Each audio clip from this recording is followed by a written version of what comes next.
Everyone, good morning তো একদমই বলবো না, কারণ দুপুর হয়ে গেছে।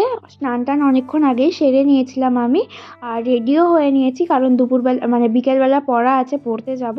আর এখানে লাঞ্চটাও নিয়ে চলে এসেছি। আজকে লাঞ্চে ছিল চাউমিন। এটা লাঞ্চের খাবার একদমই না, বাট আমি কিছুদিন ধরে লাঞ্চটা এইভাবেই সারছি, কারণ আমার ভাত খেতে একটুও ভালো লাগছে না। বারান্দায় বসে বসে ভালোভাবে লাঞ্চ সারার পর আমি একটু রেস্ট নিয়ে নিয়েছিলাম, কারণ পড়তে যাব। দুপুরবেলা ভালোভাবে রেস্ট নেওয়ার পর চলে গেছিলাম পড়তে। এখন পড়া শেষ, আমরা টিউশনের বাইরে এখানে বসে আছি। দেখতেই পাচ্ছ আমাদের কতটা ঠান্ডা লেগেছে। আমরা মানে সত্যিই খুব ঠান্ডা ছিল, তাই আমরা যা পেরেছি জড়িয়ে নিয়েছি। আমার তো খুব ঠান্ডা লাগছিল, পারলে আরও কয়েকটা জড়িয়ে নিলে ভালো হতো। তো বাড়ি চলে এসেছি। বাড়ি এসে আমার একটু খিদে পেয়েছিল, তাই একটা প্যাকেজ বিস্কুট ছিল, তো সেটাই খাচ্ছিলাম।